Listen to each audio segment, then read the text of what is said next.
अस्सलाम वालेकुम, welcome back to my channel. कैसे हैं आप सब लोग? मेरी तरफ से, मेरे घर वालों की तरफ से आप सबको रमज़ान की बहुत बहुत मुबारक।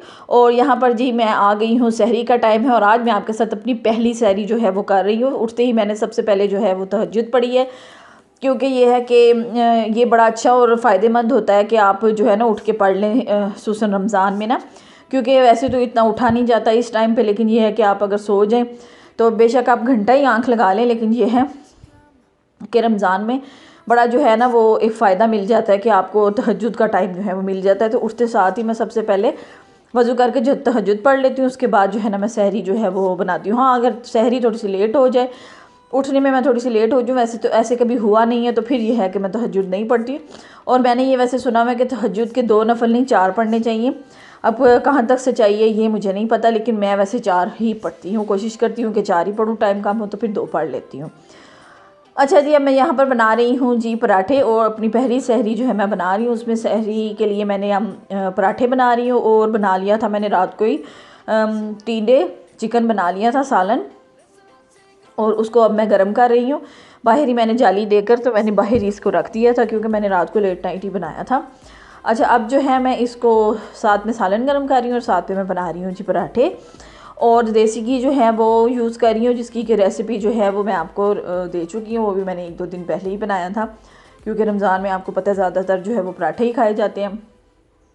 तो फिर ये है ना कि बेटर ये है कि अगर आप पराठा खा रहे हैं तो फिर देसी घी का खाएं, नहीं तो फिर ना खाएं तो बेटर है। क्योंकि मैं तो हूँ ना ज़्यादातर जो, बल्कि एक तो मैं पराठा खाती नहीं हूँ, अगर खाऊँ तो भी मैं देसी घी खाती हूँ, नहीं तो मैं नहीं खाती। लेकिन ये है कि मजबूरी होती है, सारा दिन गुजारना होता है, तो फिर ये है कि पराठा खा लें तो फिर ज़्यादा बेटर है। तब मैं फटाफट से पराठे बना लूँगी और सालन गर्म करके इसको मैं रखूँगी टेबल पे। ये मैं रखने जा रही हूँ टेबल पे सालन, और साथ में जो है अब मैं इसी चूल्हे पर रख दूँगी चाय, और चाय भी जो है वो साथ में रेडी हो जाएगी। और मैंने सोचा चलें पहली सहरी जो है ना आपके साथ शेयर करती हूँ। कोई इतनी खास नहीं है, लेकिन ये है कि क्या क्या हम करते हैं ये मैं आपके साथ शेयर करूँगी, और अच्छा है ना कुछ टिप्स भी मिल जाती हैं।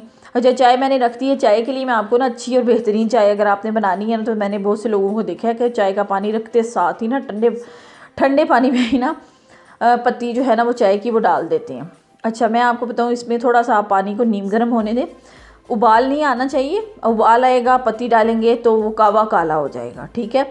अब हल्का सा उसको जो है पानी को गर्म करें, और फिर आप उसके अंदर, मैंने नीम गर्म पानी हुआ है, अंदाज़ा तो हो ही जाता है कि अब तक अभी हमने रखा है तो अब तक तो पानी गर्म हो गया होगा। तो उसके बाद मैंने इसके अंदर पत्ती डाल दी है, और फिर आप जो है कि दूध डालें, और दूध अगर आप उबाल के शामिल करें तो फिर ज़्यादा बेहतरीन चाय बनती है। अच्छा जी, पराठे जो है मेरे यहाँ पर रेडी हो गए हैं, और ये मैं यहाँ से खजूर जो है, ये मैंने ट्रॉली जो कुरान पाक की रेडी की थी, ये मैं यहाँ से उठाकर और डाइनिंग टेबल पे जो है खजूर रख रही हूँ, ताकि खजूर भी जो है ना वो नाश्ते में सहरी में ली जा सके। और आप लोग ज़रूर जो है वो खजूर लिया करें, एक तो उससे एनर्जी रहती है सारा दिन, क्योंकि खाली पेट होता है और खाना पीना कुछ होता नहीं है, तो इससे ये है कि काफ़ी आपको जो है ना एनर्जी मिलती रहती है। अब मैं साथ में जो है फ्राई अंडे और कुछ ऑमलेट, एक ऑमलेट और कुछ फ्राई अंडे बना लूँगी, ताकि जो है ना जिनने सालन नहीं खाना वो जो है वो अंडे भी ले सकते हैं। यहाँ पर जो है मेरा चाय का पानी जो है मैंने रखा हुआ है और कावा बन रहा है। और खजूर जो है ना मैं ज़रूर लेती हूँ, और स्पेशली उन लोगों के लिए जो शुगर पेशेंट है, और स्पेशली वो जिनकी शुगर लो होती है, वो जो है ना 1 से 2 ऑलमोस्ट 2 जो है ना वो ले लिया करें खजूर, ताकि उससे ये होता है कि सारा दिन आपको एक तो थकावट भी नहीं रहती, और दूसरा ये है कि अगर आपकी शुगर लो होनी है तो वो खजूर खाने से भी नहीं लो होगी। तो मैं ज़रूर लेती हूँ, डाइनिंग टेबल पे रख देती हूँ, ताकि बाकी लोग भी जो है ना वो ले सकें। सामने पड़ी हो ना तो फिर याद आ जाता है। अच्छा जी, मैं हमेशा इतने दिन हो गए हैं मुझे याद ही नहीं रहता बिल्कुल भी आप लोगों को बताना कि मैंने अपना इंस्टाग्राम ला लिया है और इंस्टाग्राम का अपना अकाउंट बना लिया है। मुझे याद ही नहीं रहता आप लोगों को बताना, तो मुझे जाके वहाँ पर फॉलो करें। आशी बेग के नाम से इंस्टाग्राम है मेरा, इंस्टा का आईडी है, और आशी बेग के नाम से है। फिरोज़ की वहाँ पर डीपी लगी हुई है, आप जाकर देख सकते हैं, और वहाँ पे जाके आप मुझे फॉलो करें।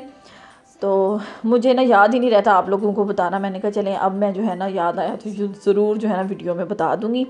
अच्छा जी, मैं यहाँ पर बना रही हूँ ऑमलेट, और ऑमलेट में मैंने वही स्प्रिंग अनियन डाले थे जो कि मैंने जो है ना फ्रीज़ किए थे 1-2 दिन पहले ना।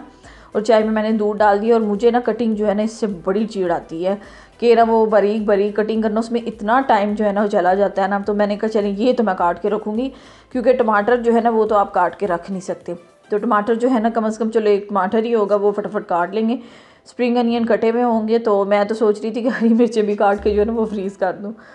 तो ये है कि फिर मैंने फटाफट से जो है ना, बड़ा मुझे ये इजी लगा कि मैंने निकाली, धोई और फ़ौरन से है मैंने इसके अंदर जो है ना अंडे में डाल दी। और जी यही आप बताइएगा कि आप लोग अपने सहरी में क्या बनाते हैं, क्या खाते हैं, पराठे खाते हैं या ब्रेड खाते हैं। तो मेरे ख्याल के मुताबिक आप पराठा खाया करें, और पराठा नहीं तो आप रोटी खा लिया करें, और ब्रेड ना खाया करें, क्योंकि ब्रेड से फिर ये है ना कि आपको फिर वो थकावट सी फील होती रहती है और भूख भी लगती रहती है और ऐसे नकाहत सी रहती है।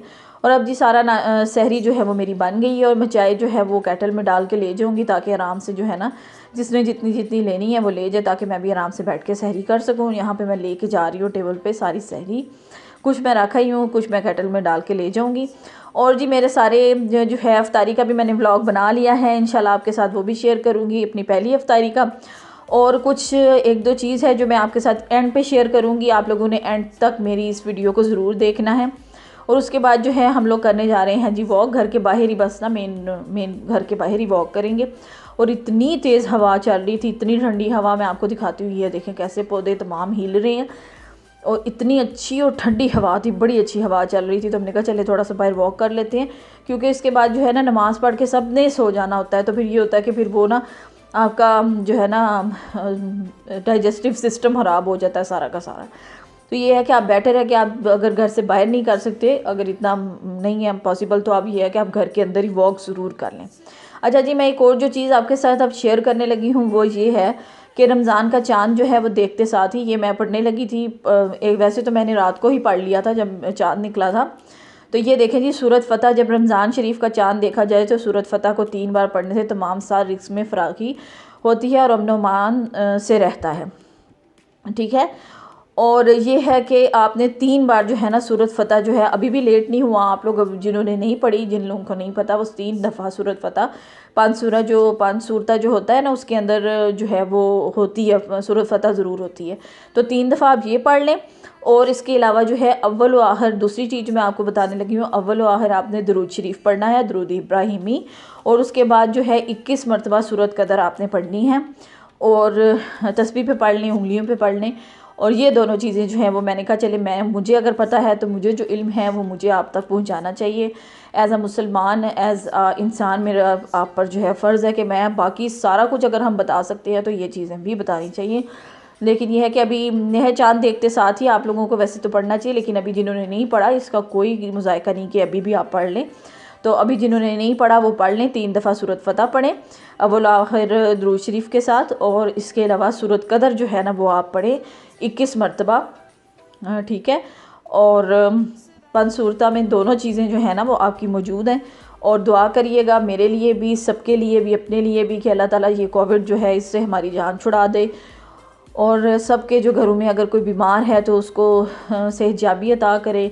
और आमीन सुम्मा आमीन। और रिस्क में और कारोबार में जो है वो सबके जो है वो रहमतें बरकतें नाज़िल करे सबके घरों में, सबके कारोबार में। और मुझे और मेरी फैमिली को भी अपनी दुआओं में याद रखिएगा इस रमज़ान में। और थैंक्स फॉर वॉचिंग। अल्लाह हाफिज़।